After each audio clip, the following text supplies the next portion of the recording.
today, I'm going over some commonly asked questions for teacher interviews in the US. So again, this is specifically for US teacher application. So because during this time, you will be interviewed. Some have been interviewed already. Some are scheduled to have their interviews. So I decided to make a discussion on this one, right? So I'm going over interview questions, some suggested ways in order for you to answer them, and a couple of tips for interviews. I'm sorry, please pardon my voice because I'm still under the weather. I got sick last Tuesday. I'm still kind of coughing. That's why my voice is weird. So I'm going over these commonly asked questions and then why they are asking these things, what kind of information are they looking for, and use that to kind of guide you on how you will answer it if it is your turn to be asked those questions, okay? So for some of this, I will give like an example on how I would answer them if I was the one that's been asked these questions. During this time of the application process, some visa sponsors already started their interviews, so it's teacher qualifying interviews. It's not the interview with the principal yet or the district. It usually would start around January. So by January, the schools would already know kind of how many teachers will be leaving their schools, so they will have an initial idea already of how many teachers they will be hiring for the next school year. If you are planning to teach in the US by the next school year, that's 2024-2025, your goal is to submit your application by December. But if you turn in your application by January, it's still fine. Around February might already be hectic, but if you start submitting your application by February, you want to make sure that you already have all the documents ready for turning in, right? It's not like you're starting from zero and then you will only cram looking for these documents around February. The schedule might be tighter, especially that visa sponsors opened the application process earlier this year. Some of them were already qualifying teachers by November, right? So meaning if they have started the qualifying process before the start of the new year, then by the next year, they kind of already have lots of teachers for principal interview. So you want to make sure that by December, you already submitted your application. So when I say submitted, that you have uploaded the minimum documentary requirements. It's kind of different from visa sponsor to visa sponsor, right? So for FACES, for instance, they would already require the recommendation letters from 3 people, okay? For EPI, they don't require that for now to be able to be on the approved stage. But what's common among visa sponsors is that you should already have your passport, you should already have your transcript of record, your diplomas.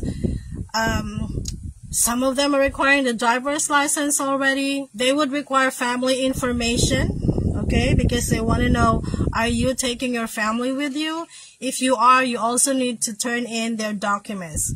Their documents meaning the marriage certificate, the birth certificate, if they are coming with you, if you're planning to have J2 dependents with you, right? So, and then for EPI, for instance, at the end, there is a submit button that you can press, but before you can click the submit button, they will give like a notification that before you can click the submit button, you should already have turned in some of the initial documents that they need. And then when you already have those, you click the submit button, and once you click that, then their staff is going to go through all the documents you turned in, scrutinize them. If they feel like, okay, I cannot see this TOR clearly, then they would email you, hey, can you upload another scanned copy of your TOR? So you would expect that within the 2 weeks after submitting your application, someone would get in touch with you ask for any additional documentations, they will already pre-qualify you, so there will be an interview with the visa sponsor. Okay, when everything is fine and ready, they will tell you, okay, you are now moved to the approved stage. So again, what does it mean to be on the approved stage? It means that you will just have to wait for your interview schedule with the principal or someone from the district. Okay, so that is when your application is ready to be viewed by potential employers, because you are already on the approved stage. The visa sponsors already scrutinized your documents. They checked if you are really eligible to apply. So eligibility has something to do with your bachelor's degree. Do you have the right bachelor's degree? Do you have a valid teaching license from your home country? And then do you have your valid passport? So these things, right? And then the other documents can follow. So usually the bank statement, for instance, they would ask for it when you already have a job offer. Okay? I already created a video about bank statement. What is it? Do you need something from the, an officer from the bank that they will sign? So you can go ahead and watch that short video that I made about bank statement. It's on YouTube and also on this page. You can click on, videos and see those things in there. You will have at least 2 interviews in the entire process, okay? The first interview is to pre-qualify you. They're going to ask you to validate some of the information that you put in the website of the visa sponsor. So they will clarify about your bachelor's degree, about your teaching experience, and then they can move you to the approved stage. The next interview that you will have will start around January, okay? So again, the interview with the visa sponsor is already starting now. Yep. But the interview with the principal, with the district, will start next year, around January. So this is how it works there. Around January, the principals in the U.S., in public schools, I'm referring to public schools, and obviously there are some differences in the practices from state to state, from district to district, from school to school even. But, this is what is quite common there. So around January, the school principal will already send like an email. They usually send out a Google form, okay? And then you will signify whether you are going to go back to the school for the next school year or if you have a different plan. So that's how they kind of know how many teachers are leaving. So that's around January, right? So from January to around, early March is when the principals will be giving the reappointment letter to the teacher. By this period, the teachers would know, okay, I will be recommended for reappointment. If you will not be recommended for reappointment, the principal would talk to you, or they would usually talk to the teachers who they're planning not to renew for the next school year, because it's not good. It's not good to just give them letter, we're not renewing you, something like that, right? So for J1 visa teachers, just because your J1 visa is for 3 years doesn't mean that you will be in that school for 3 years. It is still the prerogative of the principal whether to renew you or not. So every year you kind of have that, period of thinking, will she renew me or not? Something like that. Because having a J1 visa is not an assurance, okay, that the school will renew you each year. Make sure that you are giving your best, okay, that you will be working well, that you are not a pain in the neck of the admin, so that they will like you, so that they will want you to stay, right? Okay, the questions that the visa sponsors would ask you will be more about the documents you turned in, okay? So they will probably ask you a little bit about your teaching principles and all that, but mostly these are asked by the principal. So I'll be looking at my notes. I created a note, okay, in preparation for this topic. So I'm going over, I think, 8 commonly asked questions, and I want to go over why they're asking these questions, what's the point, right? So the first question would be, what is your educational philosophy? Okay? So don't discuss any educational philosophy that you've learned in school. Like, okay, constructivism is this and that. You don't have to make those definitions. Okay? Like I said in my past videos, the ones who are interviewing you are usually teachers themselves. They used to be teachers in the classroom. So they know these things already. Don't discuss definitions of terms, okay? Don't do that. You're wasting your precious time. The interview that they're doing is not the only interview that they will have for that day. Okay? They have a lineup. So you want to make use of your time wisely. The whole purpose of the interview is for them to get to know you as a teacher. Okay? So, again, the first question I want to go over is, what is your educational philosophy? So, employers are asking this because they want to know, like, what's your guiding principle as a teacher? And based on your answer, they will see whether your teaching principle, your teaching philosophy aligns with their philosophy, right? So, it is very important for you to answer based on your own experience or in your own philosophy, right? You're not borrowing it from a teacher because you've heard it from them, because it is important to be authentic, and it's important for you to show your personality, okay? So don't get to using your time describing another teacher, okay? Because they might hire that teacher, not you, right? So the interviewer, again, is looking to confirm that you have a teaching philosophy, and it will help them better understand how you fit in the school culture that is emanating in their school or district. So you can just select one or two important points and then expand on it, right? So you might discuss, for instance, the ideal learning environment. It could be your principle. What's your ideal learning environment? It could be about that. How do you foster diversity in the classroom? Like, how do you believe how students learn best? So it will, showcase the strategies that you're using because you feel like it's the best strategy for them to learn things from your class, right?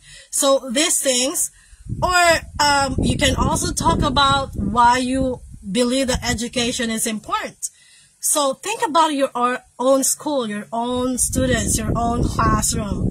Okay, forget about your principal, forget about your favorite teacher. It should be all about you because you are the one applying. Explain a specific experience that you have as regards that principle that you mentioned. Okay, so I'll answer questions later after all the 8 things. Okay, so I hope that's clear. So if I was the one to answer this question, my answer would be like this. Okay, so I would say I'm teaching a subject, physics, right? You know that. So physics is not a well-liked subject, and a lot of students really hate it. Okay, they don't just not like it, they actually hate it. If they could skip the class, they would. But over the years, I learned through my experience that if I teach the lessons in a relevant manner, in a way that my students could relate to the concepts, how they will use it in their everyday life, how they can use it in the future career that they want to have, how it can help them do things more efficiently, how it could potentially save their lives and the lives of the people around them, I learned that it makes the subject more likable, right? So it helps my student be more, patient with all the coursework that we're doing because physics is rigorous. So that has become my guiding principle when I'm doing my lessons. I have to make sure that my lessons are relevant to my students, whether it is something that they practice in school or at home or in the community. So it's something like that. So what principle do I adhere to? Relevance, right? And then I can give an example. For instance, because relevance is so important to me, I even wrote a book about the application of physics in the lives of my students when they start working on board. So based on my experience, I taught maritime cadets. So I wrote a book so that they would know oh, physics is necessary in my future job, so I need to learn this no matter how difficult it is. Say something like that. So think about your practices in school. What helped you help students? Okay, I hope that's helpful to you. So I'm going to the next one now. This one is a common question. Obviously, that's why the title is commonly asked questions for teachers during an interview. They can ask you about what do you enjoy most about teaching, right? Because honestly, there are so many teachers who are not being paid well, right? The teaching profession is considered one of the underpaid professions out there, but most of us stay in the teaching profession. Most of us would retire, would start as a teacher after graduating from the university. We'll be underpaid, but overworked, overstressed. But why do we stay teaching? There must be something in it, right? So when you're asked about this, recall to mind, you personally, why are you still a teacher despite all the stresses, despite the low salary that you are receiving, right? Because through this question, they would know your passion, what you love about teaching, obviously, because it will give them an idea. If you are in their school and you experience some challenges, would you continue to stay in school, right? Or would you quit in the middle of the school year? Okay, or do you have that, enough passion in order to continue teaching despite all the stresses? For instance, I personally would like a job that involves people, right? I don't like to sit in front of the computer not talking to people. Okay, I could have done another career since I'm thick-skinned, right? I think my English is okay. I could have worked at a call center, for instance, but I don't like those things, right? So being with young people, teaching them gets me excited. And I feel fulfilled when I see students, have a spark in their eyes. Oh, that's why.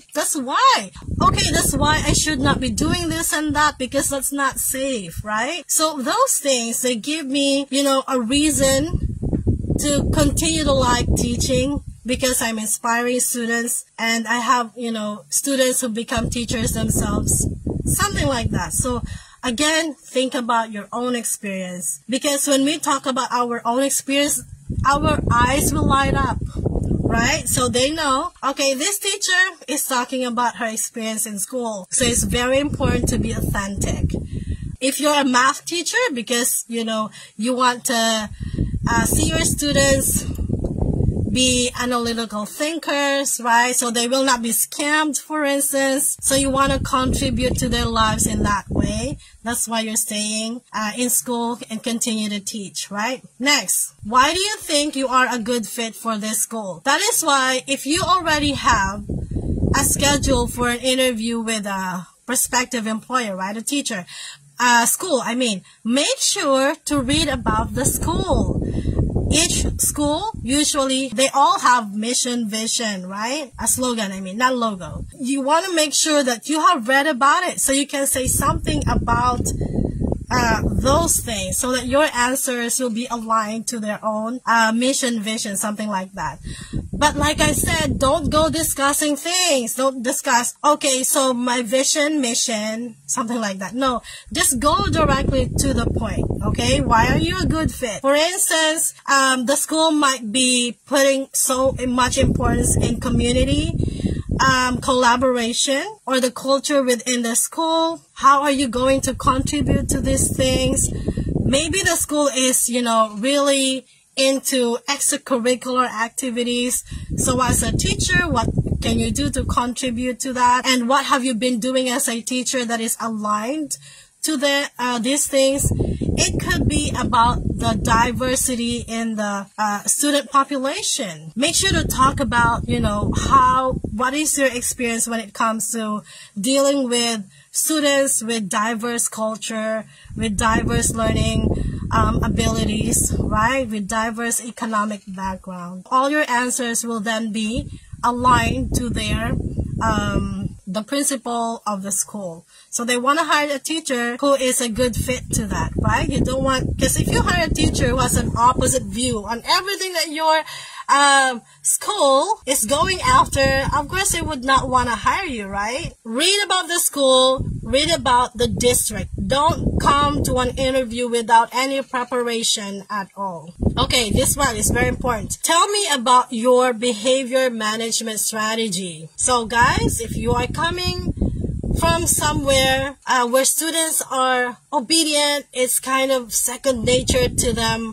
that because you're a teacher, they will automatically respect you, listen to you, do whatever you say. It's completely different in the United States. So that's why your answer to this question is very important to them. A lot of foreign teachers in the US have this as their major challenge, classroom management, because the students in the US, they will tell you exactly what they're thinking. They will not, consider whether you get offended or something. They're used to expressing themselves, usually with health restrictions.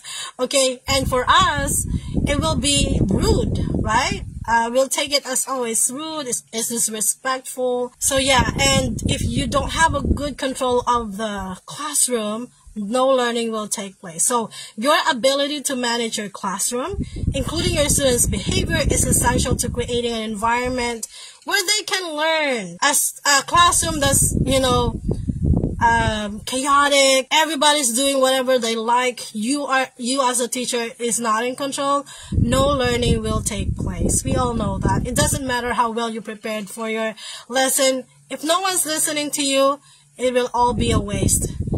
Okay, the school leaders you meet will want to know how you plan to make this happen, or how did you make it happen in the past in your own classroom. So in answering this question, make sure to discuss the strategies you've used to keep students engaged and on task. Engaged and on task.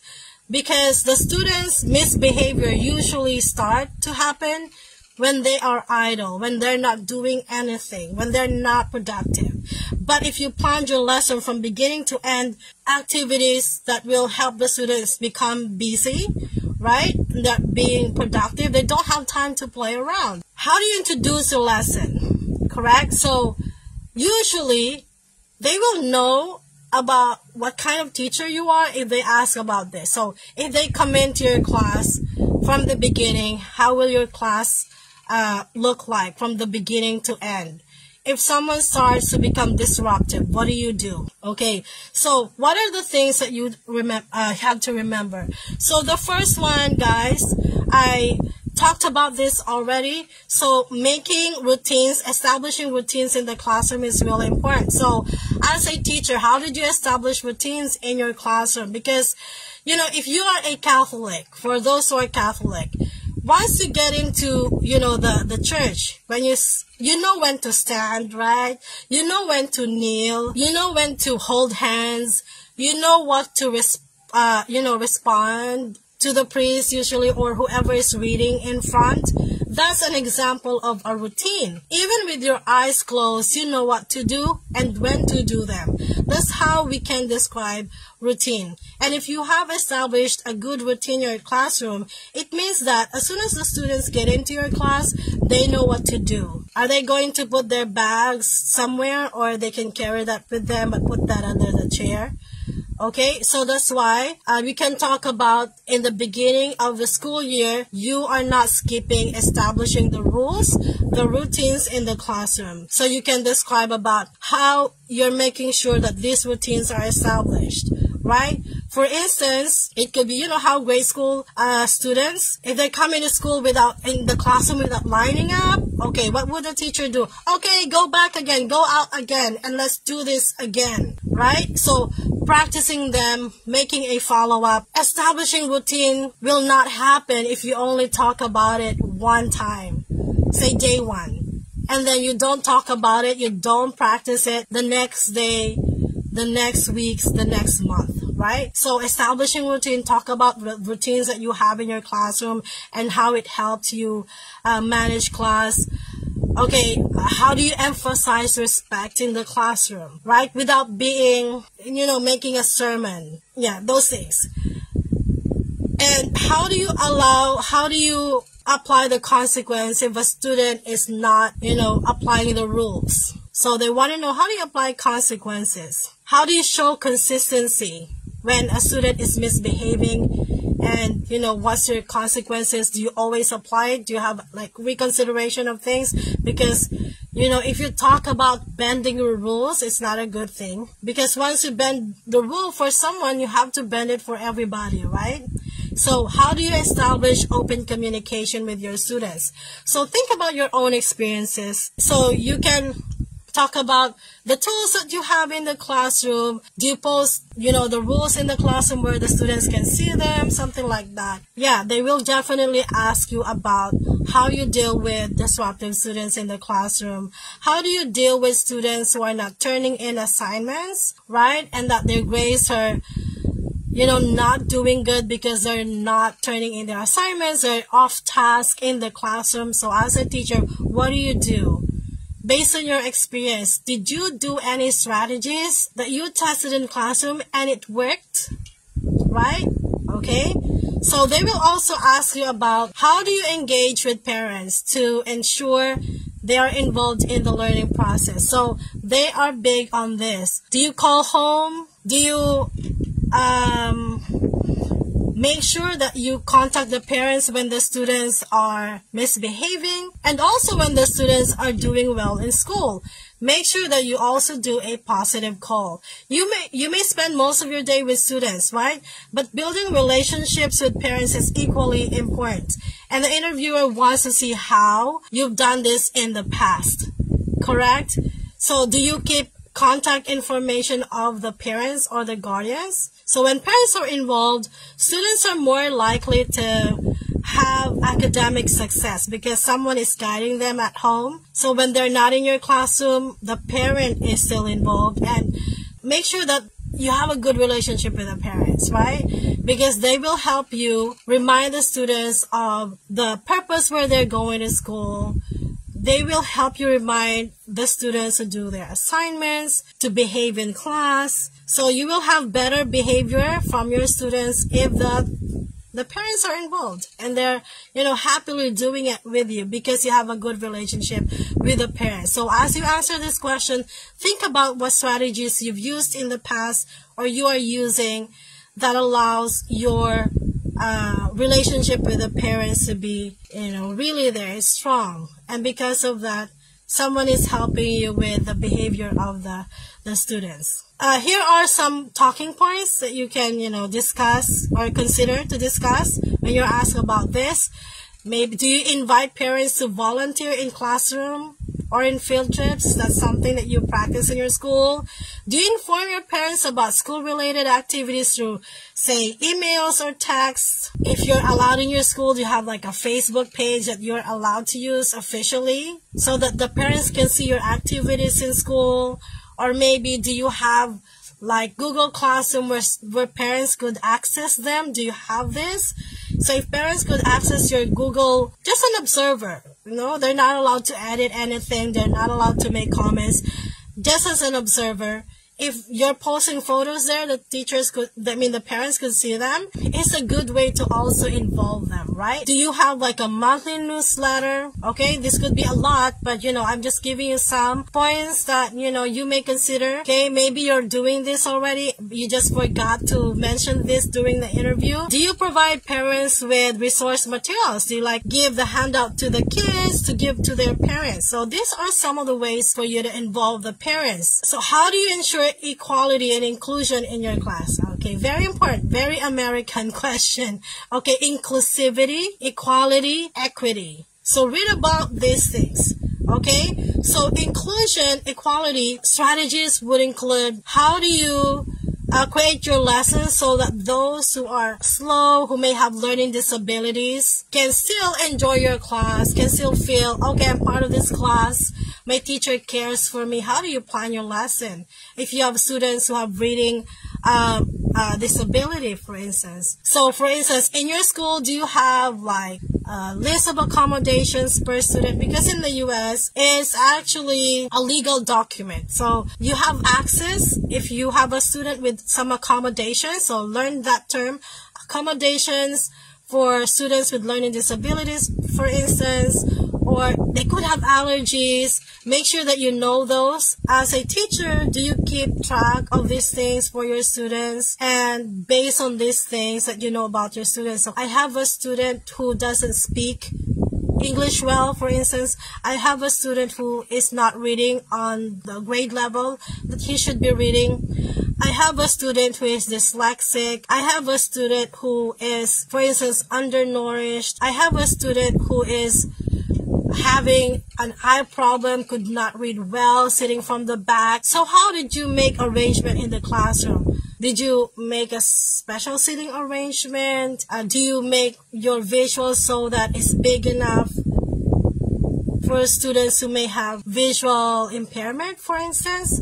So that's inclusivity. Okay, you might start by sharing how you created lesson plans to accommodate all styles of learning, right? For those who are visuals, those who are tactile, those who, we know these things already. Again, don't discuss about learning styles. Go directly to how you make sure that you are able to accommodate the different learning styles in your classroom. And just make sure to be authentic. Don't, invent things on the spot. If you're not doing them, then don't talk about them. Or you could mention that you've chosen books, for instance, and films that feature people with different ethnicities, genders, abilities, socioeconomic status, right? You can also describe how you've introduced activities that foster collaboration and cooperation among students. So what collaborative activities are you using in class? When you tried them, what did you observe? Okay? Does it make the shy people really open up more? Something like that. All right, next question. What do you feel are current issues in education? What are the current issues in education? So make sure that you read about this online. Watch news. Okay? Caution. It's very important that you're not racist. The field of education has evolved a lot over the last century as teachers, parents, and community members identify modern problems, because the problems that we're having now, we don't used to have them before, right? And look for solutions for them. The interviewer likely wants to know how you stay up to date on new issues or developments, showing a proactive engagement with the field of education. One of the top issues is equality and inclusion, like I said earlier. Our other potential issues will be like remote learning, mental health, school funding. I'm sure you are very familiar with it in the Philippines. This is a very big issue. Teacher-student ratios. Think about these things. Bullying, right? Poverty, social media. So as a teacher, how did you respond to these things? What are your views about this? Like I said, if you apply as a teacher in the U.S., you will not be assigned to teach in schools that are grade A or B. You'll be assigned in schools that are Title I, that has a school grade of C or even maybe failing. That's why they're needing a lot of teachers, because in good schools, they don't have, as much challenge with teacher shortage, because the local teachers will be flocking into those good schools. You will be teaching in schools where the students are from low-income families, where the students are, I'm losing my voice, are asylum seekers, for instance, from Puerto Rico, from Haiti, from the Latin American countries. So what's your idea about this? So make sure to read about these things. They know, okay, this teacher is not ignorant about the issues. We will not have any problem with this teacher. She will not say something like ignorant or racist when she comes to our school or when he comes to our school. So make sure to read about this. Watch videos, okay? I received like a question in private message. She said she was asked about the biggest challenge that she faced in the classroom, and she said, this is what she said. Not exactly, right? Because I will only tell you what I remember based on our discussion in the chat. So she said she was not able to answer this well because she was focused on thinking about, behavioral issues in the classroom. Because she said, Ma'am, I did not have problems with my students because my students are they are respectful, they are obedient, they would do whatever I tell them to do. I didn't have any problems with that. So that's why she said during the interview, she wasn't able to give an answer that she finds satisfactory because she was focused on thinking about behavioral problems. And I told her there are many challenges for the teacher, not just behavior problems of the students, right? Especially in the Philippines, for instance. We have problems with resources. We have problems with facilities. We have problems with parents who may not be involved because they are also illiterate, right? So you may have problems with student-teacher ratios. Probably you're handling 80 students in a class. That's a major problem, right? Teachers don't focus on behavioral problems. If you're asked the same things, I'm sure there are problems that you experience in your classroom, and you can talk about that too. So student-teacher ratio. For instance, you're handling too many students in the class. So that's a big challenge. How did you respond to it? Say your students are poor, so therefore they don't have access to the internet, they cannot afford to buy internet data, they cannot afford to have tablets or cell phones that they can use, because as a teacher, we can use online resources for reinforcement activities, right? But if your students cannot afford this, therefore you have limited access to this unlimited, information and technologies and tools that they could access online, but they could not afford it. That's a big challenge. So as a teacher, what did you do about it, right? So, and if you did something, how did that help you respond to this problem? Did you look for funding from local government officials, right? Okay, so you may also want to think about how do you involve the communities, because you can be asked about this. A lot of schools there are proud with how they are involving their communities. Have you invited people from the industry to speak in your class? For instance, when you are talking about, say, if you're teaching about science subject, have you invited an engineer to your classroom or a scientist, a local scientist in your classroom? Have you done that? So they would be happy to know that you are involving community workers, people from the industry, people from the field to go into your class so that your students, will be exposed to these kinds of information. Okay, because as teachers, usually we know general things, but we're not really specializing in things. So once in a while, it's very important for the students to get to know an actual doctor in the classroom, an actual police officer, an actual priest, if you're teaching religion, for instance, right? So far, what did I cover here? So you can be asked about what is your educational philosophy, what do you enjoy most about teaching, why you are a good fit for the school. We talked about your behavior management strategy. We talked about how you engage parents, how do you involve them. Next, how do you ensure equality and inclusion in your class? What do you feel about current issues in education? Okay, I'm looking at your questions now because I'm done with my topic. I think I saw a question about whether it's okay to answer that you're looking for a greener pasture, right? It's okay to answer that. Okay, but that question is usually asked by the visa sponsor, like, why are you considering teaching in the United States? Because honestly, that's the reality. And then you can probably talk a little about, how you feel that you need to go outside of the Philippines or your home country to get better paying job as a teacher. It's fine. But usually schools will not ask you that question. So if somebody would ask that question, it would be the visa sponsor. They would ask your interest, why you want to teach abroad, right? So make sure that that's not the only reason, obviously. So think about, about expanding your perspective, understanding other culture. I think during my time I said I have always wanted to live in another country because I know that the world is big and I don't want to die in my country, not having been able to visit other countries. I said that because it's true. I don't want to die not seeing other countries, I was born here in the Philippines, die here. I personally feel like it's sad. So that's what I said. And there's nothing wrong with that. Okay, what can you offer that can give impact to the school? Again, your answer here will depend on what you know about the school. Make sure that your answer is relevant to what the philosophy of the school, okay? So, because you will know what school is going to interview you, the principal. So make sure to read about the school before you go to your interview. And make sure that your answers are related to their culture, to their philosophy. Because that will be the best answer, because you want to be found suitable, right? So as a foreign teacher, what you can bring in is, the culture that you have.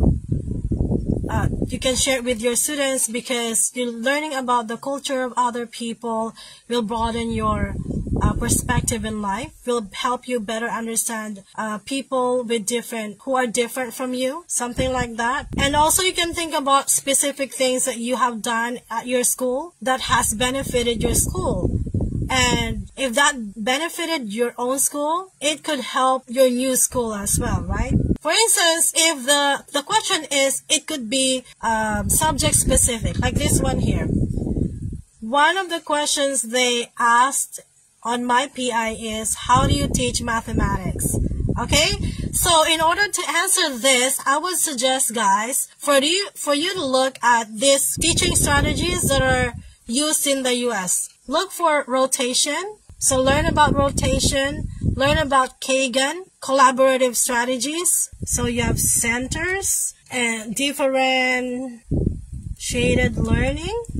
Read about SEL, social emotional learning things. Learn about, they're using Khan Academy a lot in there, because Khan Academy gives a student lots of practices. Read about Math Excel. It's good to mention that you are using some technologies that they are familiar in the US as well, because it's good for them to know, okay, the teacher is familiar with these things and they're actually using it in their school. Read. Okay, Ma'am Michelle, what questions are usually asked by the visa sponsor? Again, so if the interview is with a visa sponsor, it's usually about confirming your credentials, your teaching background, your bachelor's degree, what else? Visa-related questions, which they will think you could have an issue with your visa application during the process, something like that. They can also already ask you about teaching strategies, because one of the purposes of the interview with the visa sponsor is already to look into your English communication skills. Because for J1 visa application, they are not requiring the TOEFL English exam. They don't require the IELTS. But you should have advanced proficiency in English, because you're teaching Americans and that's the only language you'll be using. Okay, so be confident, teachers. Don't overthink. That's why if you are authentic, what you're sharing is all about your experiences, I think it's easier to, talk about it. You'll be confident. Even if you may be nervous, but the important thing is that you have at least an acceptable proficiency level in English, because accent, like I said, you don't have to sound like the Americans. It is obvious you are not American. You don't have to sound like them. You will learn to sound like them eventually. Okay, so don't be too conscious about your accent, but make sure that you understand the question and that you are answering it directly. Don't beat around the bush. Their time is precious. They have lots of teachers that are going to interview, okay? So if they ask you about this, answer that directly. Don't give background information that's not necessary, okay? I'm not angry. Because, some teachers would tend to they want to sound smart, eloquent, but they're not authentic, If you discuss things as if you're discussing a lesson and not answering the question, it's like you're lecturing the interviewer. One-way video interview, I don't really know exactly what you mean by it, but, I have heard, because the process changed, with visa sponsor, how they're doing things. During our time, we record ourselves. They need like 2 minutes long video. We'll talk about ourselves, and then we'll submit it, upload it in the website. But now, I think with EPI, they have a couple of questions. You will choose from it, and during the interview, if it's the time for you to answer that question that you selected, they will record the interview, and that recording is the one that the prospective employers will see. Next, okay, Ma'am Wendy has a couple of things here. Number one, how did you prepare mentally for the challenges or obstacles that you may incur? Okay, so obviously this is different from person to person, but one of the things that you can do to prepare, and this could be one of the things that you can give us your answer, is that you read about, the culture there, you read about the school, you watch videos, you watch, videos from teachers sharing their experience, and your purpose is so that you can align your expectations, that you can adjust your expectations, because having this expectation and the reality not meeting is what's giving teachers, that frustrated feeling and the feeling of regret. But with the information that you get from the videos you watched, from podcasts you listen to, it will give them an idea that you're preparing yourself to what you are signing up for.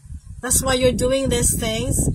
And because of that, you're able to adjust your expectation. Okay, so if your expectation meets the reality when you get there, you'll be less disappointed. And the most important thing is that even before you face that kind of situation, you already know what to do, right? Because you've read about it. So it's giving you an opportunity to think about, so what will I do if I encounter the same challenge? Australia, okay.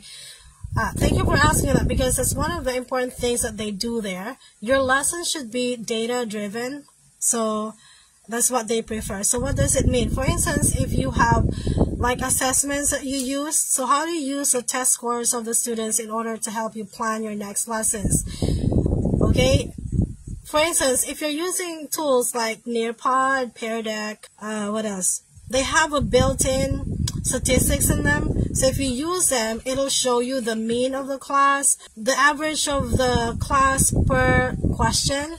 So how do you use this result in order to help you plan your lessons so that next time the students can do better? That's how they're using the data. At our school, we actually have what they call the data chat. So the data chat is when the teacher is going to discuss one by one with the student their data, okay, to kind of give them an idea. Are you going to graduate on time? You failed these classes, you need more credits on this, okay? So that should help the students, make decisions like, do I need to go to my guidance counselor to help me get this schedule next quarter, for instance? Okay, Ma'am Wendy, as an elementary teacher, what are your future goals? Okay, it's something that's really personal to you, right? So I don't know what your goals are, but so your goals, this is my suggestion. So again, read about the school. So make sure that your goal, that the goal you're mentioning is aligned with the philosophy of the school, for instance. So as an elementary teacher, what is your goal? If you are teaching reading, for instance, then as an elementary teacher, you want the reading score to be a certain score. It really depends on your personal goal, what subject you're teaching. Okay, how to de-escalate a violent student in class? When do you call the administrator? Okay, good question. So de-escalation is one of the trainings that you're going to have there.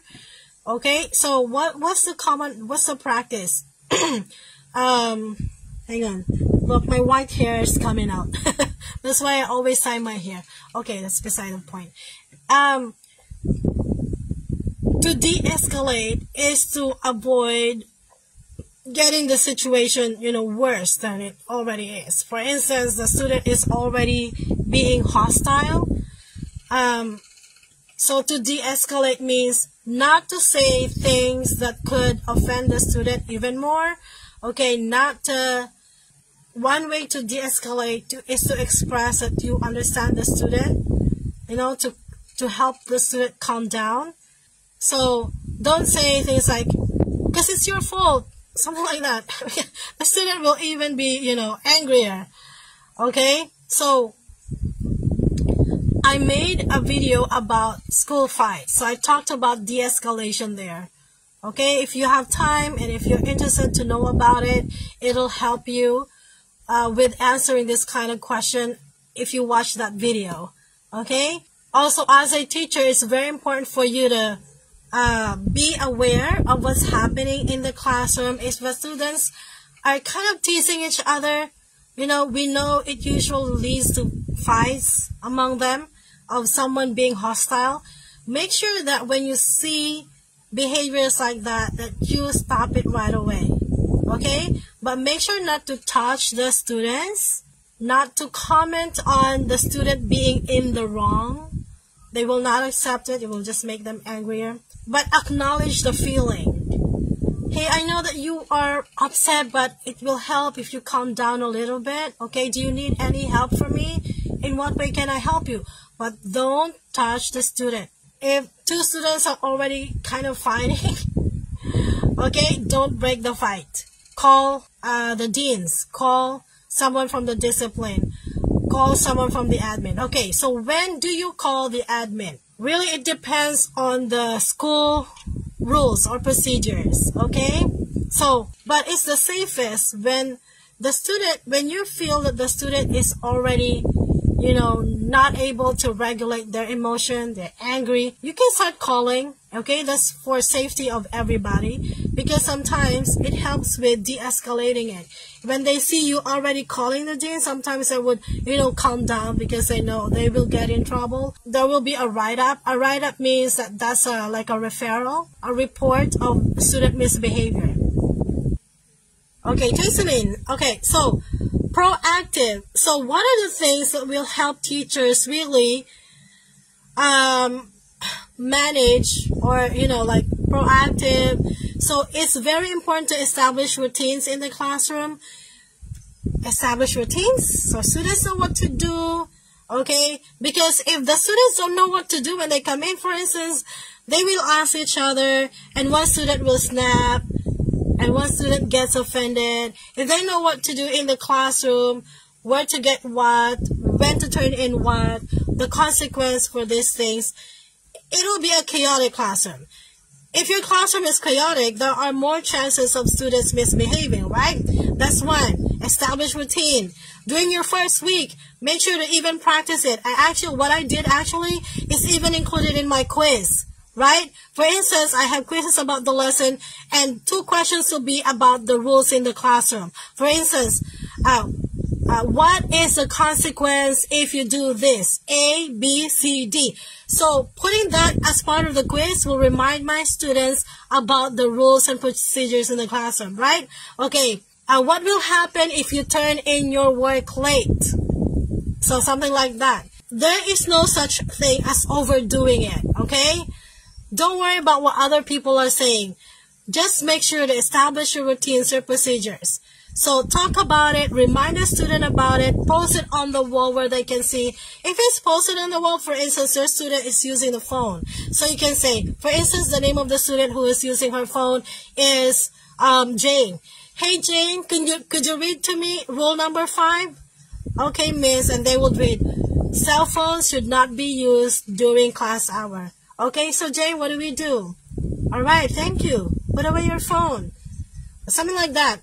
So make sure to address the misbehavior right away without putting the student on the spot. Putting the student on the spot is, commenting unnecessarily with, students' personality. For instance, Jane, you're stubborn. I already told you not to use your phone. Something like that. That's commenting on student personality. That is putting the student on the spot. Okay? But, addressing pointing to the rules, reminding the students about the rules, it's not to embarrass them. It's to remind them about the rules. So do not if it's something more serious, what you can do is say, hey, Jane, I'll talk to you later, okay? Before you leave school. Something like that. So it will be one-on-one. The student will not be embarrassed. Say for infractions that are more serious, right? Okay, for instance, the student's area is, disorderly. Okay, so guys, what did we say about the tools after we use them, after the lab? What did we say we will do? Okay, can you tell us? And somebody will say, that's a way to do it. So make sure that you have a well-established rules, procedures in the classroom, and then you enforce them consistently. And the first, don't skip it. During the first week, you'll be given time. Make sure that you discuss it.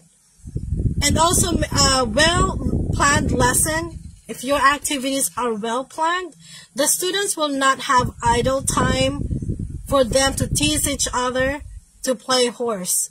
So make sure your lessons are planned well, bell to bell, from the beginning to the end. So for instance, it's a common practice in the US to have a bell work. So as soon as my students come into class, they would sit down, open the bell work. The bell work is about 7 minutes long maximum. And the question is simple. It should be simple. It's just to make sure that the students go to their seat right away, take out the material that they need to complete the bell work. Because, instead of them, sitting down, not doing anything, waiting for everybody to come in or for you to officially start the lesson, if you have a bell work in the beginning, even with you outside, so it's required for the teacher to wait outside to welcome the students. Okay, you should not be on your table.